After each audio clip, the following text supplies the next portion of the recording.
अगर मोदी जी आ रहे हैं और विकास के बारे में बात करने का उनका इरादा है, ऐसा मैं आपसे सुन रहा हूँ, उसका मतलब है कि चुनाव महाराष्ट्र में हो रहे हैं, सरकार बदल रही है, या राष्ट्रपति शासन लग रहा है, तो ये हो सकता है। इस दौर में मोदी जी आए हैं, साई बाबा का दर्शन लेंगे, भाषण करेंगे, खुद ही एक बड़े बाबा है वो, तो बाबा जी से आशीर्वाद मिलेगा हम सबको,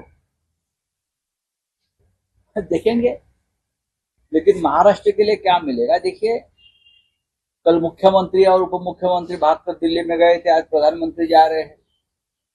महाराष्ट्र की हालत इतनी नाजुक और अनस्टेबल कभी नहीं बनी थी। सभी मामले, भ्रष्टाचार के मामले में, राजनीतिक स्थिरता के मामले में, लॉ एंड ऑर्डर के मामले में, ड्रग्स के मामले में, महाराष्ट्र में फिर एक बार मराठा समाज के तेज तर्रार नेता मनोज जरांगे पाटिल का मिशन शुरू हो गया, आंदोलन शुरू हो गया है। और अब तक मुख्यमंत्री और उनकी सरकार कोई सोल्यूशन नहीं निकल पा रही इसमें।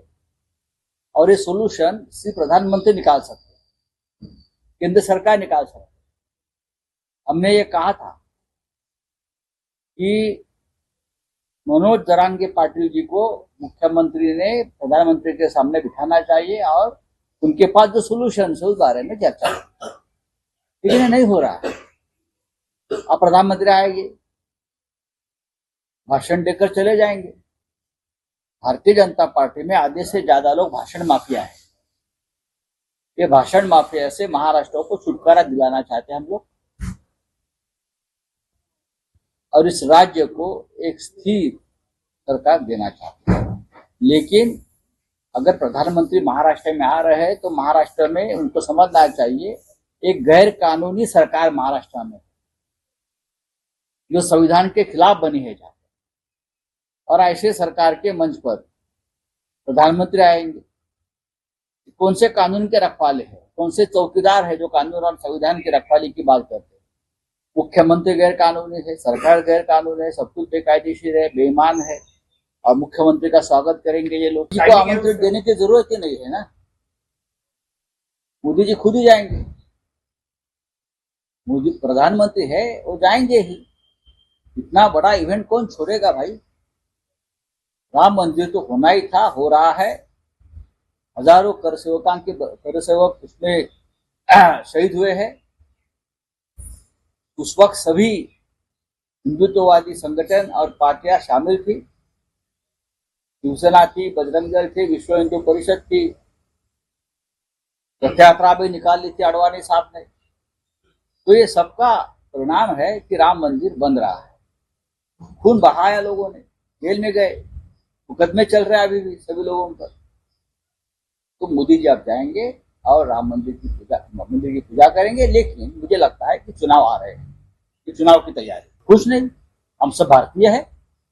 आपत्ति तो बीजेपी को लगते हैं मुझे। भारत को तो संविधान ने मान्यता दी है, भारत को। और हमने भी जो हमारा इंडिया अलायंस है उसमें स्लोगन है, जीतेगा भारत।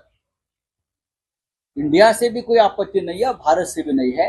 लेकिन इंडिया से बीजेपी डर गई है, और इंडिया नाम लेने से वो डरती है। हाँ, तो मैं ये चाहता हूं कि भारत से यहाँ किसी को आपत्ति नहीं है, आपत्ति होनी भी नहीं चाहिए। अगर किसी को आपत्ति है तो बीजेपी को है, चाहे इंडिया हो, चाहे भारत हो, चाहे हिंदुस्तान हो, कुछ भी हो। ये देश है, देश रहेगा और अखंड रहेगा। ऐसा कभी नहीं हुआ। कहाँ हुआ मुझे बताइए? महाविकास आघाड़ी इंडिया का ही एक पार्ट है ना। हमारे यहाँ तीनों पार्टी की एक कोऑर्डिनेशन कमेटी बनी है, हम बार बार मिलते हैं। कभी हम उसमें नहीं रहेंगे तो कांग्रेस एनसीपी बैठती है, और किसी को टाइम नहीं होगा तो हम लोग बैठते हैं। यहाँ कोई गड़बड़ नहीं है। महाराष्ट्र में हम 40 से ऊपर सीटें लोकसभा की जीत रहे हैं।